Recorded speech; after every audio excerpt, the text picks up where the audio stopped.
So you've probably realised by now just how cool I am. Like, in an effortlessly edgy bad boy of the arcade kind of way. I'm not afraid to nudge the pinball table, you know. They can throw me out. I already got my screwball, I'm good. Yeah, it was tough being so cool in the 1990s. Not many games really spoke to that side of me. So, thank God for Road Rash.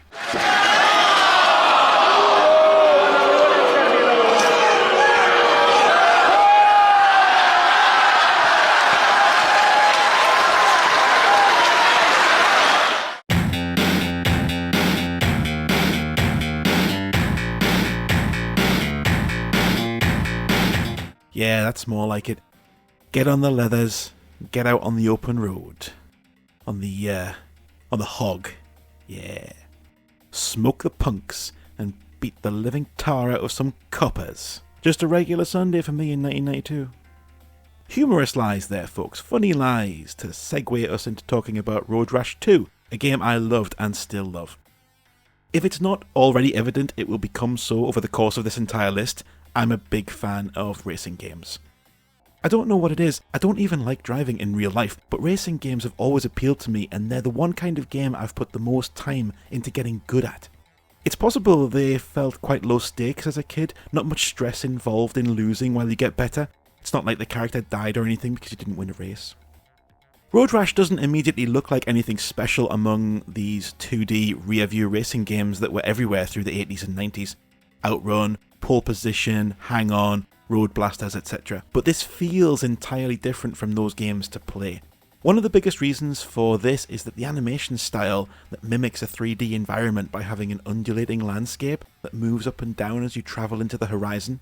They use a few more frames of animation to make the whole experience feel smoother than similar games of the time. These kind of racing games often felt like tests of split-second reactions, and the controls were twitch-snappy. A slight input lag and an animation preference here slows everything down and changes the feel completely. This would be frustrating in those earlier games, but the bump in graphical quality here means you can see a bit further ahead, and so you can plan your movements accordingly, more like you would on a real bike.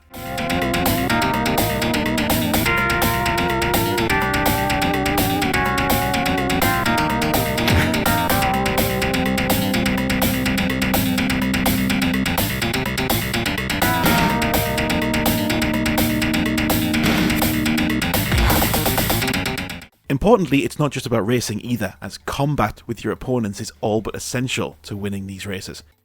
They all have different personalities, and while some won't bother you if you don't bother them, up the front of the race they'll all use whatever means necessary to stop you. So you can use your fists and your feet to hit back, or you can use one of the two weapons, a club or a chain.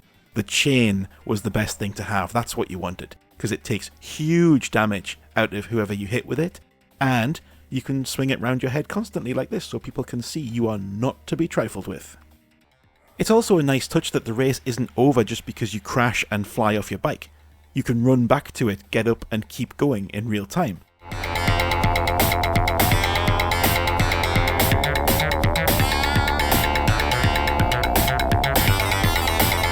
Additionally, you have the police to deal with, who will bust you GTA style if you come off your bike near them, resulting in a fine and a short humorous cutscene.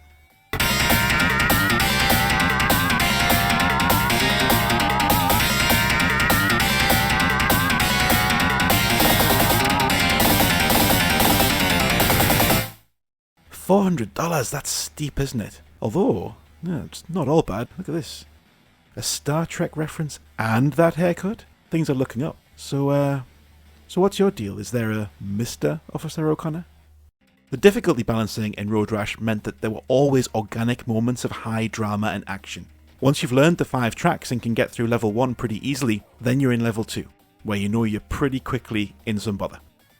The tracks are pretty much the same, but have more obstacles, more cars, more cops, plus the opponents are quicker and more aggressive. You can't just breeze past the back markers anymore. Buying a new bike feels essential, but it doesn't necessarily make things easier depending on your playstyle, because the faster bikes can spin out more easily and it gives you less time to react to emerging situations.